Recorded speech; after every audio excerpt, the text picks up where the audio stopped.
আল্লাহ তাআলা যেন বলতেছেন, আমি ফেরাউনকেও ভালোবাসতাম, আমি নমরুদকেও ভালোবাসতাম, আমি আবু জাহেলকেও ভালোবাসতাম। আমি চাই নাই ফেরাউন কাফের অবস্থায় মৃত্যুবরণ করুক, নমরুদ ঈমান হারিয়ে মৃত্যুবরণ করুক, আবু জাহেল, উতবা, সাইবা, বড় বড় কাফেররা জাহান্নামী হোক। আমি আল্লাহ চাই নাই, আমি মালিক চাই নাই, আমি আল্লাহ মৃত্যু পর্যন্ত চেয়েছিলাম যে একবার আল্লাহ বলে কিনা, একবার রব বলে কিনা। কিন্তু না, ফেরাউন, নমরুদ, সাদ্দাত তারা আল্লাহকে বলে নাই, আল্লাহকে একবার আল্লাহ বলে ডাক দেয় নাই।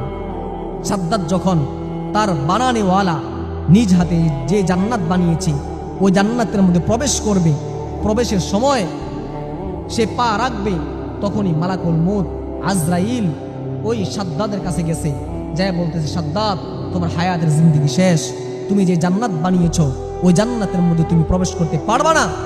কিন্তু ওই সাদ্দাত তখন মালাকুল মউতকে বলে,